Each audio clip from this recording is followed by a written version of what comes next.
Le procès de l'ancien collaborateur d'Emmanuel Macron, Alexandre Benalla, s'est donc ouvert. L'ancien Premier ministre François Fillon ainsi que son épouse Pénélope Fillon ont été reconnus coupables de détournement de fonds publics dans l'affaire des emplois fictifs. Avant d'être le bras droit d'Emmanuel Macron, Alexis Kohler a siégé au conseil d'administration des chantiers navals de Saint-Nazaire en 2010. L'association Anticor a déposé une plainte pour prise illégale d'intérêt et trafic d'influence. Aquilino Morel tente d'entrer dans la lumière à plusieurs reprises. Désormais, il sera l'homme de l'ombre.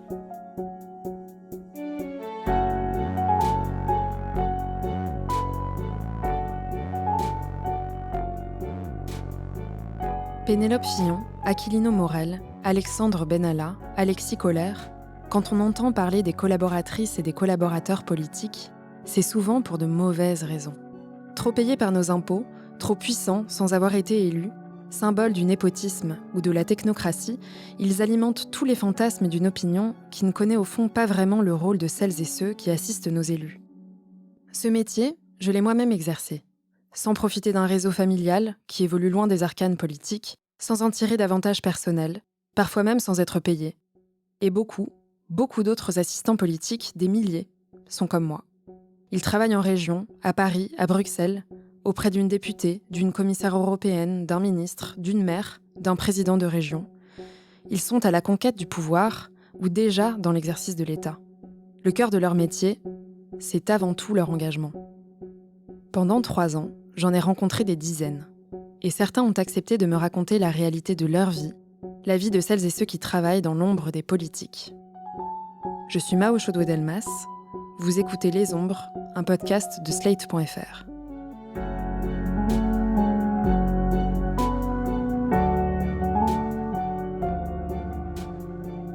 La politique, mais en général, c'est du relationnel. Soit tu t'engages pas. C'est 0 ou 100%. Il faut vraiment avoir une carapace et il faut travailler. Oui, les rapports peuvent être assez durs. Ça demande tellement d'armure émotionnelle, de résistance au stress, de résistance à la pression, chaque jour. Les collectivités et institutions ne sont pas très regardantes sur ce qui se passe dans le bureau, quoi. Tu te rends compte que tu n'avais d'existence que parce que tu étais dans le prolongement du politique, quoi.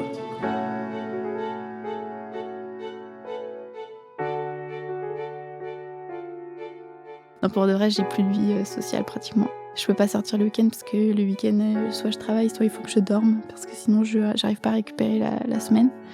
Donc c'est vrai que c'est un niveau qui est ultra stimulant parce que du coup on est en contact avec plein de sujets différents, on apprend énormément. Il y a un ruisseau d'informations qui ne s'arrête jamais, mais c'est aussi hyper stimulant intellectuellement. Après, voilà, ça prend beaucoup de temps. Moi, personnellement, le week-end, je dors ou je travaille. Je peux rien faire d'autre. J'ai l'impression d'être toujours fatiguée. Enfin, ça fait très longtemps que j'ai pas eu la sensation d'être en forme.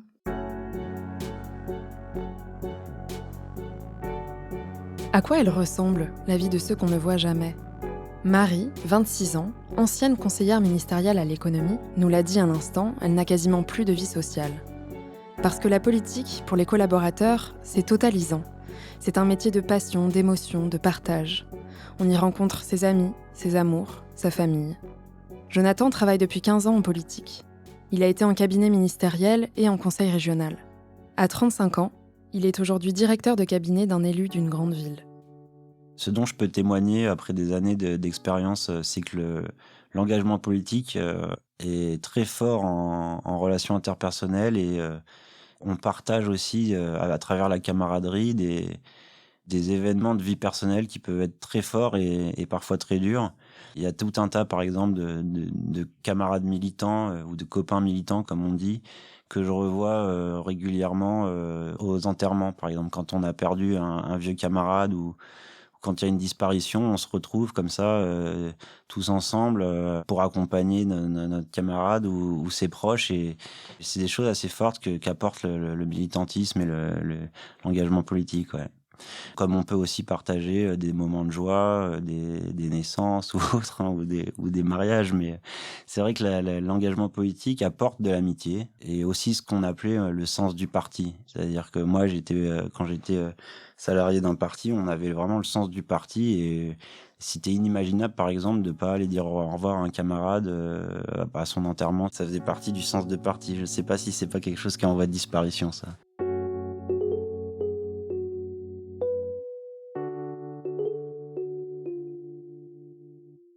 S'il y a bien quelque chose qui définit la vie des conseillers politiques, c'est le caractère aliénant de leur fonction. Par passion pour son métier, par adhésion aux causes qu'on défend, par fusion avec son élu, on ne compte plus ses heures, jusqu'à en oublier sa vie personnelle. La gestion, la frontière vie publique, vie privée est pas toujours facile à gérer quand on travaille dans le monde du politique. Parce qu'on est militant, parce que souvent, au départ, et que on va avoir tendance à faire plus qu'un simple métier. Donc à mettre aussi des tripes ou de l'engagement personnel. Pour ma part, quand j'avais 25 ans, que j'avais aucune contrainte familiale ou autre, je pouvais travailler / militer tous les jours de la semaine. Et a fortiori, si vous êtes investi dans un appareil politique, par exemple, qui sont des machines à instance, etc., vous vous retrouvez à accompagner votre boss la journée, mais le soir à faire le comité local. Le mardi soir, ça va être le comité départemental. Le mercredi soir, la commission de résolution des conflits. Bref, vous pouvez très rapidement vous retrouver dans quelque chose qui est extrêmement englobant et très prenant sur la vie privée. Moi, il y a eu plusieurs années de ma vie où je travaillais les week-ends, où j'allais faire des campagnes en plus de mon travail et où vraiment c'était l'essentiel de ma vie, quoi. C'était j'avais mes amis, les amis que je voyais le plus, c'était mes camarades militants. Et il y a un véritable enjeu et qu'il faut savoir gérer. Après, pour moi, c'est des cycles, c'est-à-dire que je suis très content, par exemple, d'avoir eu ce cycle de ma vie très intégré où la politique prenait énormément de place, où mes amis étaient des copains militants, qui me prenaient toutes mes soirées, tous mes week-ends. Et ça m'a apporté énormément en termes de richesse humaine, de structuration politique. Et d'un autre côté, je suis aussi content d'en être sorti à un moment donné, parce que cette chose très englobante qu'est la politique peut aussi avoir des effets pervers, et notamment de vous mettre des œillères. Finalement, c'est un peu comme les bulles Facebook. On se retrouve entouré que de gens avec qui on partage les mêmes idées, et on finit par être un peu bête et méchant, quoi, et à perdre un peu de libre arbitre ou de sens critique. Ça, c'est un peu le revers de la médaille d'un engagement militant très, très intégré. C'est très bien de tout donner et d'aller très loin dans l'engagement. Il faut aussi savoir prendre un peu de recul. Après avoir pris des distances par rapport au parti politique dans lequel j'étais engagé, pour lequel je continue à voter, hein. Il ne s'agit pas de dire que c'est pas des questions de rupture nécessairement, c'est juste des questions de prise de distance. J'ai voulu me retirer aussi des réseaux sociaux, et donc j'ai pris mon compte Twitter et j'ai commencé à effacer un par un tous mes tweets. Et je me reconnaissais pas vraiment, en fait. J'ai rebalayé toutes ces années de militantisme et je me voyais finalement ressasser les mêmes éléments de langage que mes camarades et être à ânonner les mêmes trucs toujours. Et je me trouvais bête, quoi. Je voyais pas de plus-value. Il y avait rien d'extraordinaire dans ce que je disais. Et ça m'a pas plu, cette image-là que ça a renvoyé de moi-même. Et donc j'ai tout effacé. Et demain, je me dis que je vais essayer de tirer le meilleur de ces deux vies. C'est-à-dire, je suis très heureux et reconnaissant envers ma famille politique de m'avoir apporté une colonne vertébrale des rencontres. Mais je vois aussi les limites que ça a. Et aujourd'hui, je voudrais garder ça. C'est-à-dire, le meilleur de ça, c'est un héritage extraordinaire, mais aussi garder une capacité à être critique, pas être d'accord sur certains sujets, et c'est pas grave.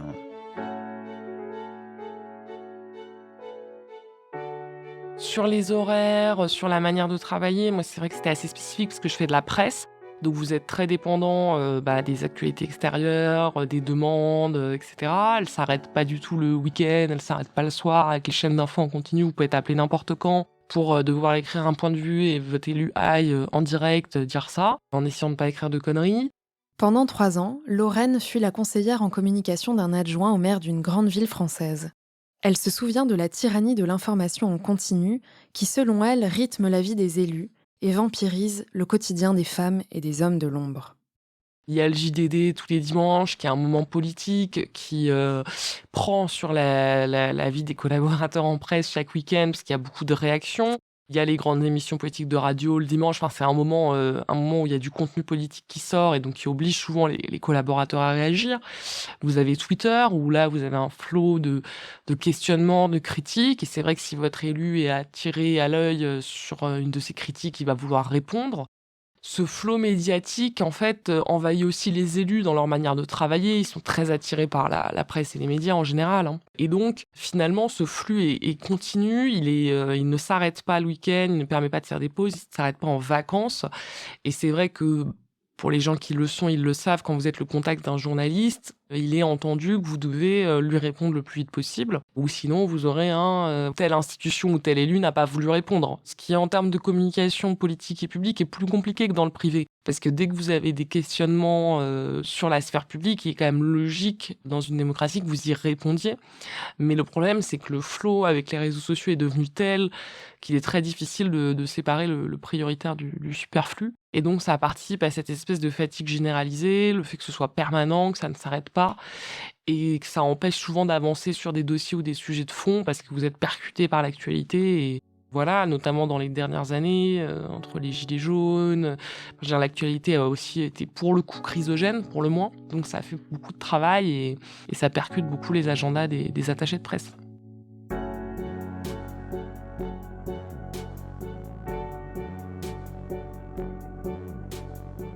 La politique, ça ne s'arrête jamais. Le métier de collaborateur, pas vraiment non plus. On est étiqueté, exposé, préjugé.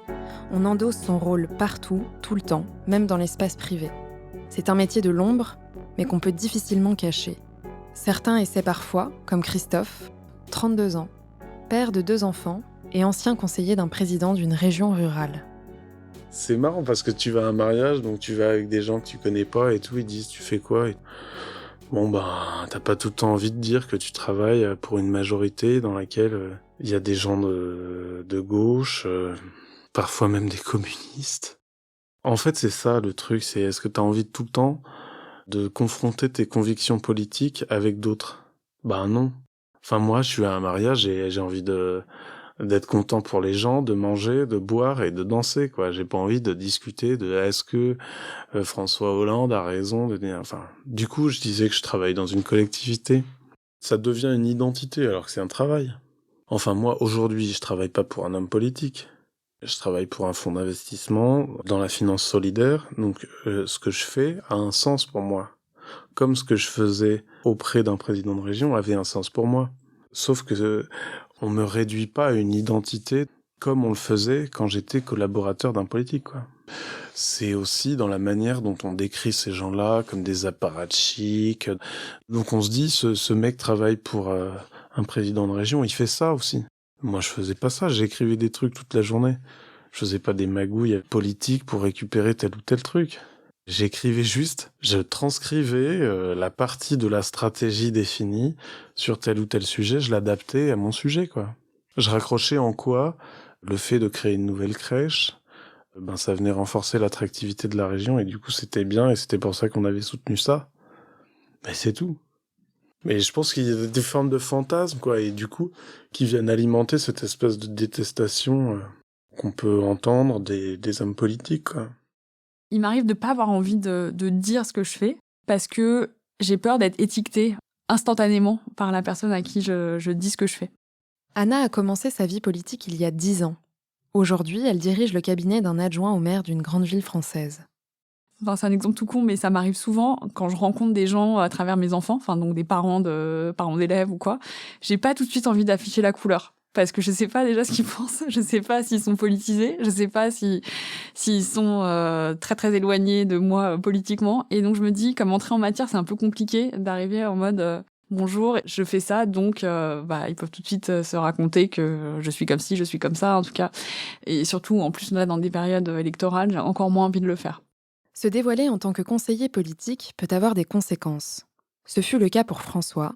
Ce fan de François Hollande a été en charge des relations presse du Parti socialiste. C'était Alain Claes qui me disait ça le jour où j'ai été embauché par le Parti socialiste, donc j'ai quitté la mairie pour le parti. Il m'a dit « Attention, vous allez être marqué au fer rouge ». Et je rigolais un petit peu doucement. Je me dis j'allais beaucoup mieux gagner ma vie, j'allais être à Paris. Voilà, les conditions de travail au Parti socialiste sont très très bonnes, hein. Donc voilà, je rigolais un peu doucement. Et c'est pas aussi simple que ça. Quand j'ai voulu chercher un appartement, à l'époque en location, j'ai eu des refus. Parce que sur ma fiche de poste, il y avait écrit Parti socialiste.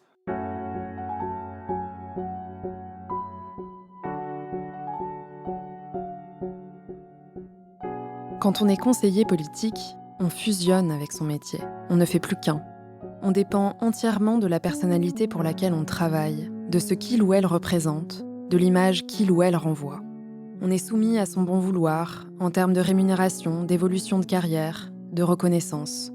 On y consacre son identité, son temps, sa parole même, puisque si on a été recruté pour notre engagement et notre esprit critique, notre expression citoyenne engage la personne pour laquelle on travaille, donc elle est limitée.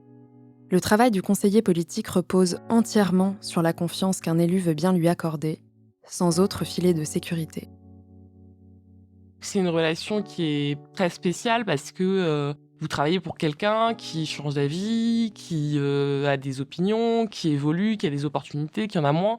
Et ça, vous avez très très très peu de marge de manœuvre sur tout ça, avec des temporalités qui vous vont pas toujours. Moi, je sais qu'il y a des collaboratrices politiques féminines qui calculent leur grossesse en fonction des élections. Donc c'est vrai que c'est une temporalité qui est imposée et c'est ça qui est très difficile. La particularité de travailler pour une personne et pas pour un collectif, c'est que il faut avoir quelque part de l'admiration, de l'attachement. Donc ça noue vraiment des sentiments personnels que vous n'auriez pas pour une entreprise, même si vous êtes très engagé. Mais c'est aussi dépendre du tempérament de quelqu'un, de est-ce qu'il s'est levé du bon pied ce matin, est-ce que ça va dans sa vie personnelle, et en subir potentiellement les répercussions. Donc c'est très différent, c'est aussi croire qu'une personne, par son parcours, va réussir à amener certaines idées ou à faire avancer certaines politiques publiques. Donc en soi, c'est aussi une confiance que vous portez qui est assez forte. Ça crée vraiment une relation spécifique qui est forcément un peu une relation de domination et qui peut faciliter ou favoriser les abus en tout genre. Mais elle peut aussi favoriser les grandes amitiés. C'est toute la dualité de la relation collaborateur-élu. Ce qui est particulier dans l'univers politique, je dirais, par rapport à l'univers privé, c'est qu'à la fois vous travaillez spécifiquement pour quelqu'un, mais en même temps, vous êtes, entre guillemets, un acteur du politique, et donc il y a des compétitions entre les collaborateurs pour la proximité avec l'élu, qui est l'un des premiers sujets de compétition entre les collaborateurs, mais aussi plus généralement pour une part d'influence. Et donc, c'est un métier qui, du coup, charrie beaucoup d'ego, peut charrier donc parfois de la méchanceté. Une de vos principales missions quand vous êtes collaborateur, c'est de chercher l'information, parce qu'elle ne vous est pas donnée. Donc, c'est un travail qui prend énormément de temps, il y a beaucoup de charge mentale, et ça crée pour moi, une part de souffrance. Et je pense que c'est dû à cette ultra-personnalisation qu'on connaît en France, mais qui existe aussi beaucoup, qui est énormément centrée sur la figure des élus en personnifié, et qui pousse les collaborateurs, par effet de ruissellement, si je puis dire, à se comporter de la même manière. Comme ce sont des métiers de passionnés et des gens qui font énormément d'heures, on est beaucoup plus sujet au risque de burn-out, au risque de fatigue, et aussi avec ce côté que votre destin vous échappe et que vous n'êtes pas décidaire de quand vous montez, quand vous allez sur un sujet, mais vous suivez votre élu, enfin quand ça se passe bien. Et c'est assez compliqué pour vous construire un chemin de vie qui vous convient, qui correspond à vos envies. À des moments où on a beaucoup envie de travailler, d'autres moins. Et on n'a pas du tout cette capacité d'ajustement, quoi.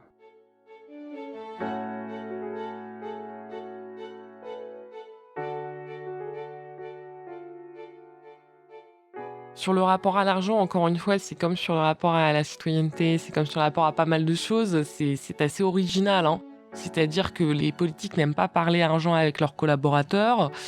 Les salaires, notamment à l'Assemblée nationale, dans beaucoup de mairies, peuvent être assez faibles, hein. Donc c'est des gens qui travaillent de nombreuses heures et qui sont pas forcément très bien rémunérés. Et de manière générale, il y a un peu un sujet avec le code du travail. C'est-à-dire que c'est pas considéré comme une norme indépassable qui fait partie de la loi, mais plutôt comme quelque chose avec lequel on est dans une situation spéciale, c'est la crise. De toute façon, au nom de l'intérêt général, on peut faire beaucoup de choses. Et donc, on a effectivement, par exemple, des retards de paiement, on a aussi des gens qui vont pas du tout être payés à la juste considération de leur travail, des stagiaires qui font énormément d'heures ou des choses comme ça, sans que ça n'interroge le politique, y compris à gauche, sur les conditions de travail de son équipe, sur sa capacité, et qui renforce forcément quelque chose.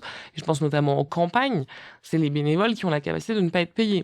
Et donc, ça favorise d'autant plus quand même un entre-soi politique où il faut quand même, pour beaucoup de campagnes se passent à Paris en plus, ou en tout cas nécessite une centralité, d'avoir parfois des revenus pour pouvoir se permettre de faire campagne et d'être recruté collaborateur après. Et donc, c'est quand même un filtre qui n'existe pas partout, hein. Il y en a quand même qui sont rémunérés, mais qui est quand même important. Ah, moi, cette organisation du travail, c'est pas qu'elle me lasse, c'est que je la trouve indigne de diriger et d'être héritière de l'argent public pour diriger la vie des gens. Enfin, et ça montre d'ailleurs que l'argent est une limite pour l'être humain. Parce que là, c'est un peu le côté, vous avez un peu le nombre de personnes que vous souhaitez, que vous engagez, etc.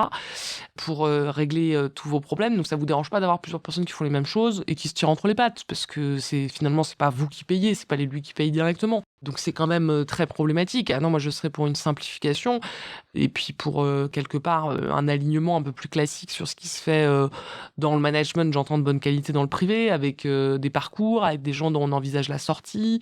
Je ne considère pas que le travail doit être un combat. Vous n'êtes pas extrêmement bien payé, vous travaillez tout le temps, vous donnez beaucoup. C'est quand même des boulots qui sont précaires, de fait. Anna a commencé sa vie politique il y a 10 ans. Aujourd'hui, elle dirige le cabinet d'un adjoint au maire d'une grande ville française. On tend à l'oublier, mais on est quand même sur un siège éjectable. On a des contrats qui font une page et demie, qui sont rédigés quand même vraiment sur un coin de table. Et en termes de droit du travail, j'imagine que ça passe. Mais franchement, il y aurait beaucoup à dire. Donc on est très peu protégé, surtout quand on est dans une collaboration avec un élu. Alors, à l'Assemblée, au Sénat, c'est encore pire parce qu'ils sont employés directement par le député ou le sénateur. Mais voilà, un matin, l'élu peut arriver en disant « En fait, j'ai plus envie de te voir ». Il n'y a pas de filet de sécurité, filet de rappel là-dessus. Donc, beaucoup de collaborateurs dans des grandes institutions comme l'Assemblée, le Sénat, mais y compris dans les grandes villes, essayent de s'organiser, de créer quand même des syndicats de collaborateurs, mais et font avancer les choses, et c'est tant mieux. Mais il y a quand même cette difficulté, cette réalité qui fait que on est sur un siège éjectable un peu permanent. Alors, quand ça se passe bien, on n'y pense pas. Et quand on est avec quelqu'un d'à peu près sensé, on se dit que quand bien même il y aurait des difficultés qui se présenteraient, on pourrait s'arranger pour organiser les choses. Mais enfin, malheureusement, il y a quand même un certain nombre d'élus qui sont pas tout à fait sains d'esprit et qui peuvent se retrouver aussi dans un rôle d'employeur qu'ils ne connaissent pas. Et ça donne lieu à des dérives très fortes de harcèlement ou des choses où en fait c'est aussi parce que eux-mêmes sont mis comme ça dans une situation qui n'est pas ils sont pas forcément formés, ils n'ont pas été employeurs à d'autres moments dans leur vie. Je pense pas qu'il y ait beaucoup de métiers qui soient aussi précaires en termes de contrat.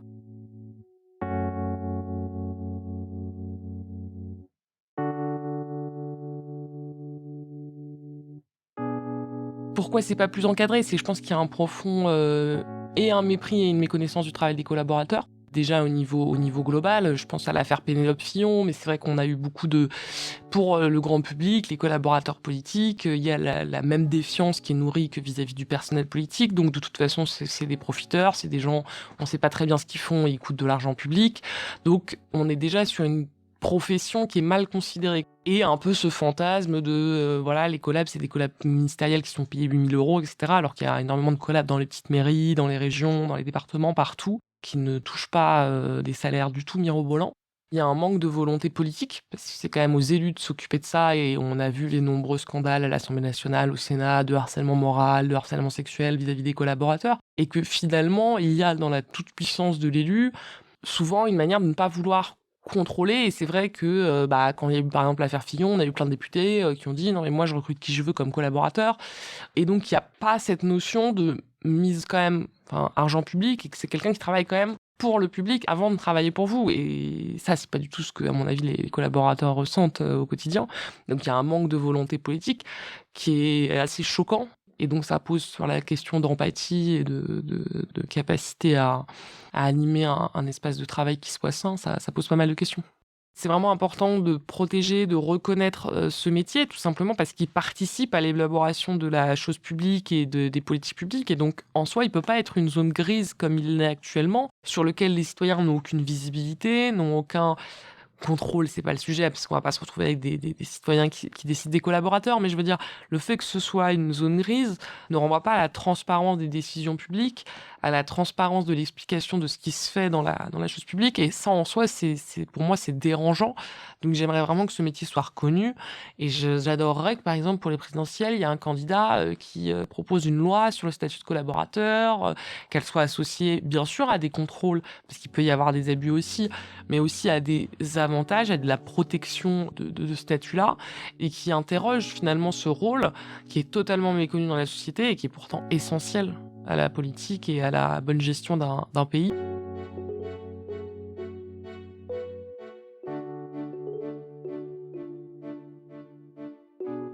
C'est aussi ça, être conseiller politique. Être au contact de personnalités puissantes, mégalos, erratiques, léonines, épuisantes.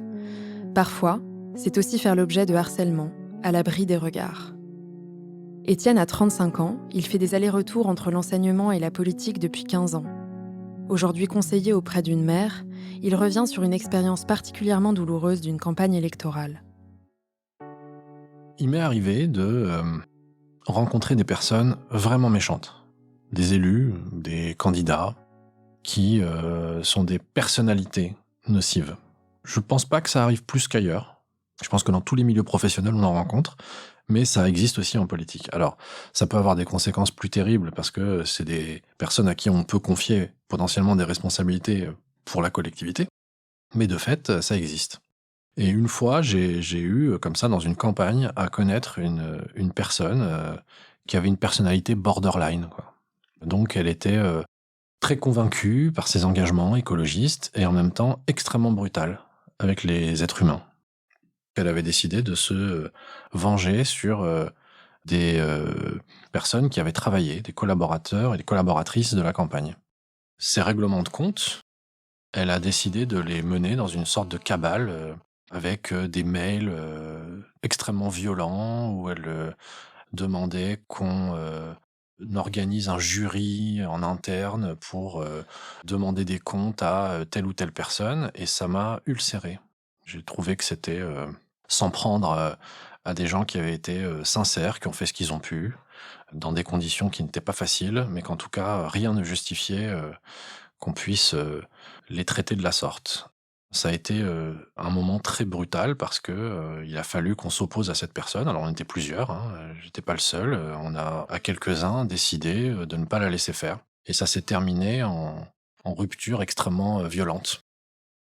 Ça ne dit évidemment pas que la politique c'est ça, mais malheureusement ça peut exister.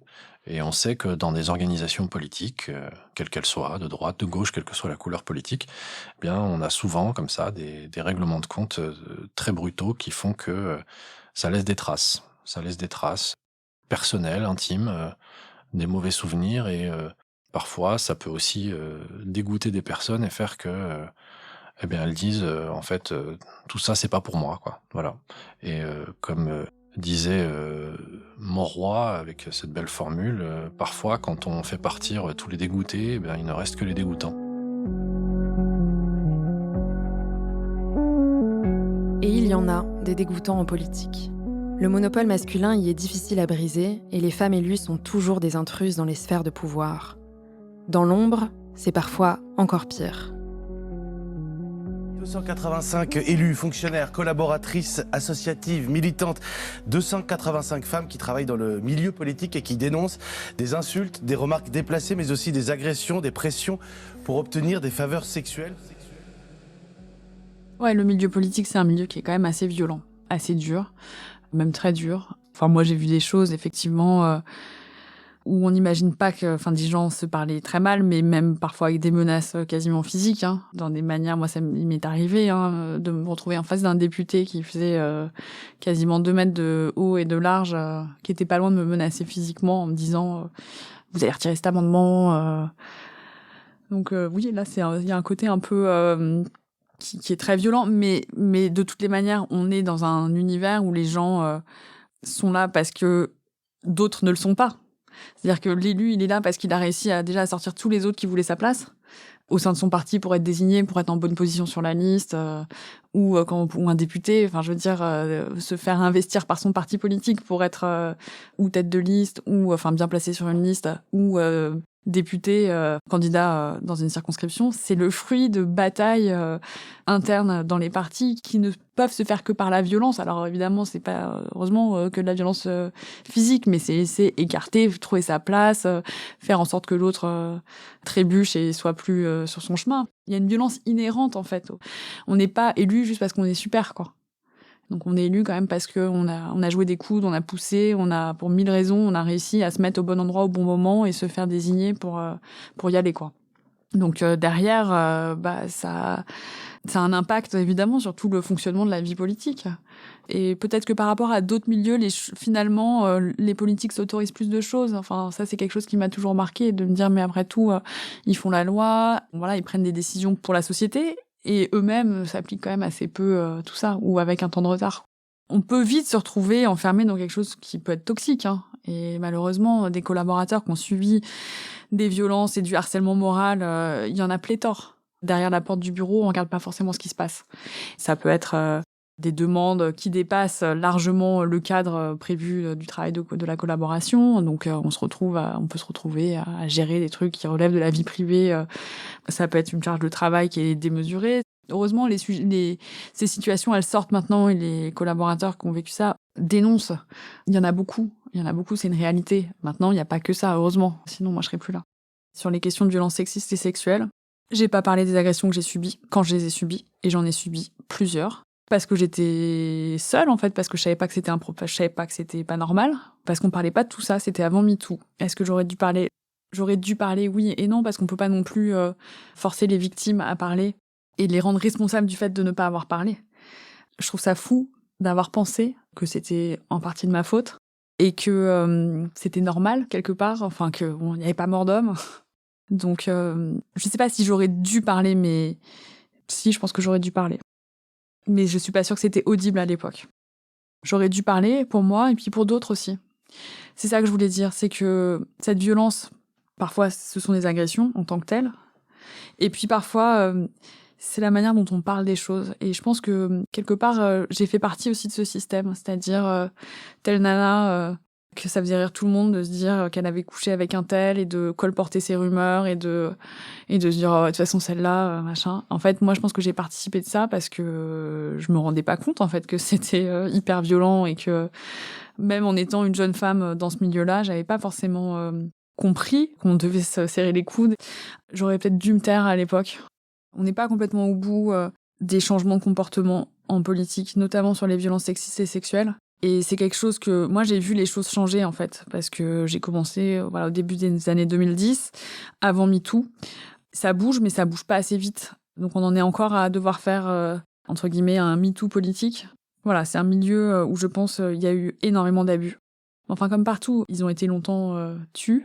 Et je pense que quand on est une jeune femme qui commence dans ce milieu-là, on arrive un peu, des étoiles plein les yeux en se disant qu'on va changer le monde, hein, parce que encore une fois, moi, je suis arrivée avec, un côté un peu idéaliste.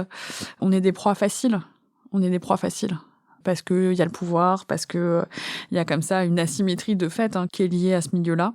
Et on n'est pas au bout et il faut continuer et il faut parler, même si c'est difficile, et il faut faire en sorte que les responsables de ces agissements ne puissent plus être à nouveau élus et que la honte maintenant elle change sérieusement et définitivement de camp et que ce soit pas juste un sentiment de honte mais juste rédhibitoire pour être élu. Et donc ça, les partis ils ont leur responsabilité là-dedans.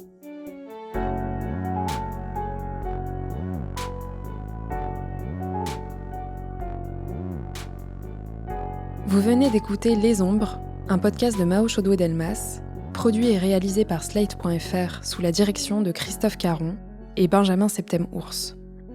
Réalisation et montage, Aurélie Rodriguez. Musique, Thomas Loupias. Illustration, Ruben Cohen. Retrouvez tous les épisodes de ce podcast sur Slate Audio ou sur votre plateforme de podcast préférée.